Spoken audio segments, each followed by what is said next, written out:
Selamat siang kepada dosen dan teman-teman. Saya Nalestari dari program studi budidaya perairan ingin mempresentasikan hasil kerja saya. Arus di Samudra Atlantik. Sistem arus yang merupakan bagian dari gira di selatan ekuator terdiri dari arus ekuator selatan yang bergerak ke arah barat, arus Brazil yang bergerak ke selatan, dan arus Atlantik selatan yang bergerak ke arah timur, dan arus Benggala yang merupakan penutup sirkulasi arus yang bergerak ke arah utara. Arus Brazil adalah arus panas dan asin, sementara arus Benggala adalah arus dingin dan kurang asin. Sistem arus yang merupakan bagian dari gira di utara ekuator terdiri dari arus ekuator utara yang bergerak ke barat, arus Florida dan Gulf Stream yang bergerak ke utara, arus Atlantik utara yang bergerak ke timur, dan penutup sirkulasi arus adalah arus Kanari yang bergerak ke selatan. Arus ekuator selatan dalam gerakannya ke arah barat terpecah dua, sebagian bergerak ke arah utara melintasi ekuator dan bergabung dengan arus ekuator utara di perairan Florida, dan sebagian lagi bergerak ke selatan membentuk arus Brazil. Pasifik. Sistem arus dari gira di selatan ekuator terdiri dari arus ekuator selatan yang bergerak ke arah barat dan arus Australia Timur yang bergerak ke selatan. Arus Pasifik Selatan yang bergerak ke arah timur, dan arus penutup sirkulasi adalah arus Peru Chile yang bergerak ke arah utara. Arus Kuroshio merupakan arus panas yang kuat dengan kecepatan setara dengan Gulf Stream di sebelah barat. Kuroshio mengalir arus dingin yang bergerak ke selatan yang dikenal dengan arus Oshio. Oshio merupakan bagian dari gira subpolar utara, seperti halnya lautan Atlantik. Arus ekuator utara dan selatan lautan Pasifik dipisahkan oleh arus ekuator yang bergerak ke timur, sedangkan sistem arus permukaan lautan Hindia bersifat sangat kompleks dan unik karena sangat dipengaruhi oleh monsun. Hindia, arus Khatulistiwa Selatan atau South Equatorial Current, sebagian dari gira Samudra Hindia yang terbentuk di daerah antara pantai selatan Jawa dan pantai barat laut Australia pada umumnya mengalir ke arah barat. Arus permukaan ini menyebar dari barat laut Australia antara 10 sampai 20 derajat lintang selatan, hampir ke arah barat Samudra Hindia mencapai Madagaskar. Arus pantai Jawa adalah aliran massa air pada lapisan permukaan dengan arah ke tenggara di sepanjang perairan di pantai barat daya Sumatera dan arah ke timur di selatan hingga Sumbawa. APJ terbentuk akibat arus sakal khatulistiwa atau equatorial countercurrent. Samudra Hindia menerima panas selama pergerakannya menuju barat Sumatera di sekitar ekuator. Great Conveyor Belt atau arus air laut bergerak secara terus-menerus mengelilingi bumi dalam suatu sabuk aliran yang sangat besar yang biasa disebut sebagai arus lintar sabuk benua. Sabuk sirkulasi laut global melepaskan energi panas ke atmosfer ketika massa air yang hangat bergerak dari daerah ekuator menuju ke kutub. Selain itu, air laut merupakan media penyerap panas radiasi terbesar dengan kapasitas penyerapan yang sangat besar. Mekanisme sabuk ini yang menyebabkan lautan pemegang peranan kunci dalam pemahaman perubahan iklim global. Laut sangat berperan dalam membentuk keseimbangan suhu global dunia. Ketika suhu bumi meningkat, tentu hal ini akan memberikan berbagai akibat atau multiple effect bagi kelangsungan siklus global laut, karena suhu merupakan faktor utama penggerak siklus ini. Arus di zona Zulf. Menurut Komar, mengatakan bahwa morfologi yang ritmis atau yang disebut dengan beach caps pada pantai melengkung berbentuk teluk dapat mengontrol terjadinya rip current. Menurut Ratnawati, zona rip current dapat diidentifikasi dengan memperhatikan adanya perpotongan pada zona gelombang pecah atau surf zone. Menurut Davis dalam Kusmanto dan Setiawan mengatakan bahwa keberadaan rip current dapat diketahui dari adanya jalur air keruh atau bui-bui yang memanjang melintasi surf zone dan breaker zone.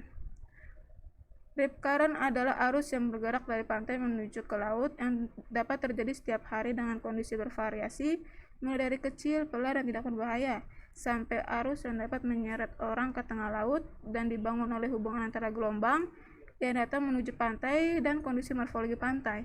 Rip current terkonsentrasi membentuk jalur sempit atau rip channel yang mengalir kuat ke arah laut dari zona hempasan melintasi gelombang pecah hingga ada di laut lepas pantai. Arus yang disebabkan oleh gaya pembangkitnya, menurut Gross, arus merupakan gerakan horizontal atau vertikal dari massa air menuju kestabilan yang terjadi secara terus-menerus. Menurut letaknya, arus dibedakan menjadi dua, yaitu arus atas dan arus bawah. Arus atas adalah arus yang bergerak di permukaan laut, dan arus bawah adalah arus yang bergerak di bawah permukaan laut. Faktor pembangkit arus permukaan disebabkan oleh adanya angin yang bertiup di atasnya. Tenaga angin memberikan pengaruh terhadap arus permukaan atas sekitar 2% dari kecepatan angin itu sendiri. Kecepatan arus ini akan berkurang sesuai dengan makin bertambahnya kedalaman perairan sampai pada akhirnya angin tidak berpengaruh pada kedalaman 200 meter. Oleh karena dibangkitkan angin, arah arus laut permukaan mengikuti arah angin yang ada, khususnya di Asia Tenggara karena angin musim sangat terlihat perubahannya antara musim barat dan musim timur, maka arus laut permukaan juga banyak dipengaruhinya. Arus musim barat ditandai oleh adanya aliran air dari arah utara melalui Laut Cina bagian atas, Laut Jawa, dan Laut Flores. Adapun musim timur sebaiknya mengalir dari arah selatan. Gelombang di zona surf. 1. Spilling. Spilling biasanya terjadi apabila gelombang dengan kemiringan kecil menuju ke pantai yang datar. 2. Itu surging. Surging terjadi pada pantai dengan kemiringan yang sangat besar, seperti yang terjadi pada pantai berkarang. Daerah gelombang pecah sangat sempit dan sebagian besar energi dipantulkan kembali ke laut dalam. Plunging. Apabila kemiringan gelombang yang dasar bertambah, gelombang akan pecah dan puncak gelombang akan memutar dengan massa air pada puncak gelombang akan terjun ke depan. Dan collapsing itu muka gelombang tidak berubah atau pecah, tetapi semakin mendekat pantai akan membentuk gelombang pipi yang semakin kecil dan akhirnya menghasilkan aliran turbulen pada pantai. Gelombang laut. Gelombang adalah gelombang yang terjadi di bawah permukaan laut sehingga tidak teramati secara kasat mata. Keberadaan gelombang internal ini diakibatkan oleh rapat massa air laut yang tidak konstan.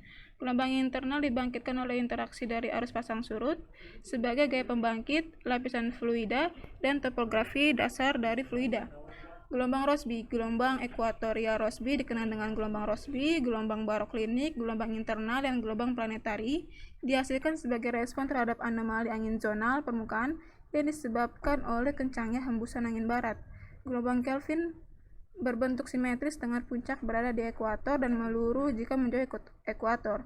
Gelombang Kelvin yang pertama kali ditemukan memiliki panjang gelombang 20.000 km dan panjang gelombang vertikalnya 6-10 km. Gelombang Kelvin berpropagasi ke timur secara zonal dan ke bawah secara vertikal.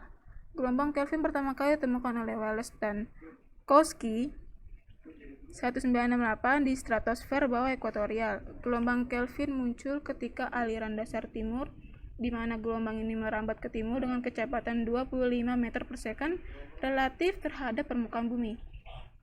Riwayat hidup gelombang. Gelombang yang diakibatkan oleh angin yang merambat dari perairan dalam menuju perairan dangkal mengalami transformasi atau perubahan dari sifat dan parameter gelombang seperti proses refraksi, soling, refleksi, difraksi sampai terjadi pecah. Gelombang yang merambat dari laut dalam atau deep water menuju pantai mengalami perubahan bentuk yang disebabkan oleh proses transformasi seperti refraksi dan soling karena pengaruh perubahan kedalaman laut, difraksi, dan refleksi. Berkurangnya kedalaman laut menyebabkan semakin berkurangnya panjang dan kecepatan gelombang serta bertambahnya tinggi gelombang. Pada saat kelancapan gelombang atau snippness mencapai batas maksimum, gelombang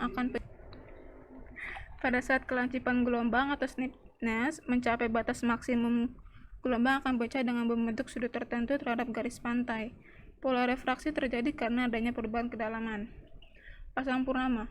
Pasang purnama atau spring tides terjadi ketika bumi, bulan, dan matahari berada dalam satu garis lurus. Fenomena air laut pasang purnama terjadi 2 kali dalam sebulan, yaitu saat bulan baru dan bulan purnama. Daerah yang mengalami purnama akan pasang pada titik tertinggi, yaitu titik A dan B, dan daerah yang tidak mengalami purnama akan surut pada titik terendah, yaitu titik C dan titik D. Pasang perbani atau nip tides terjadi ketika bumi, bulan, dan matahari berbentuk sudut tegak lurus membentuk sudut 90 derajat. Pada saat ini permukaan air laut mengalami pasang naik yang tidak terlalu tinggi di titik A dan B dan surut tidak terlalu rendah di titik C dan D. Pasang laut perbani ini terjadi pada saat bulan kuartal pertama dan bulan kuartal ketiga. Tiba-tiba pasang surut. Pasang surut setengah harian berarti setiap setengah hari di suatu tempat tertentu terjadi 1 kali pasang, 1 kali surut. Jadi dalam 1 hari penuh terjadi 2 kali pasang dan 2 kali surut. Pasang surut harian terjadi apabila dalam waktu 1 hari 24 jam hanya terjadi 1 kali pasang dan 1 kali surut. Pasang surut campuran dalam 1 hari terjadi pasang dan surut yang tidak beraturan. Pasang surut campuran terbagi dalam 2 golongan, yaitu pasang surut campuran yang condong ke setengah harian dan pasang surut campuran yang condong ke bentuk harian. Mengukur pasang surut dengan metode Admiralty. Metode Admiralty adalah salah satu dari beberapa metode analisis pasang surut yang banyak digunakan dikarenakan kelebihan yang dimiliki metode ini, yaitu dapat menganalisis data pendek pasang surut selama 15 hari sampai 29 hari, serta dapat memberikan konstanta-konstanta pasang surut yang digunakan dalam penentuan tipe pasang surut serta elevasi muka air laut. Pengolahan atau metode Admiralty terdapat dua parameter, yaitu parameter tetap dan parameter berubah terhadap waktu. Parameter tetap perhitungan metode Admiralty dimulai dengan serangkaian proses perhitungan parameter tetap, yaitu perhitungan proses harian, proses bulanan, dan perhitungan matriks. Parameter yang berubah terhadap waktu, yaitu parameter yang bergantung waktu dihitung berdasarkan waktu pengamatan dan besarnya dipengaruhi oleh data pasang surut, seperti pada proses harian dan bulanan. Berikut komponen dalam metode Admiralty. Mekanisme evolusi pantai. Garis pantai adalah garis batas pertemuan antara daratan dan air laut, di mana posisi tidak tetap dan dapat berpindah sesuai dengan pasang surut air laut dan erosi pantai yang terjadi. Terjadinya perubahan garis pantai sangat dipengaruhi oleh proses-proses yang terjadi pada daerah sekitar pantai atau near shore process. Proses ini berlangsung dengan sangat kompleks dan dipengaruhi oleh tiga faktor utama, yaitu kombinasi gelombang dan arus, transport sedimen, dan konfigurasi pantai yang saling mempengaruhi satu sama lain. Pantai di seluruh dunia secara umum memiliki komposisi dan bentuk yang kurang lebih sama. Evolusi pantai. 1. Pantai landai. Pantai landai yaitu pantai yang permukaannya relatif datar, termasuk pantai jenis ini adalah pantai mangrove, pantai bukit pasir, dan pantai delta, dan pantai estuari. Pantai curam memiliki bentukan yang mungkin sedikit banyak berbeda dengan pantai-pantai yang lain. Pantai curam bergunung-gunung karena peretakan yang memanjang sejarah pantai dan terbit ombak yang besar, terjadilah tebing-tebing curam dan laut dalam. Contohnya pantai di selatan Pulau Jawa dan barat Pulau Sumatera.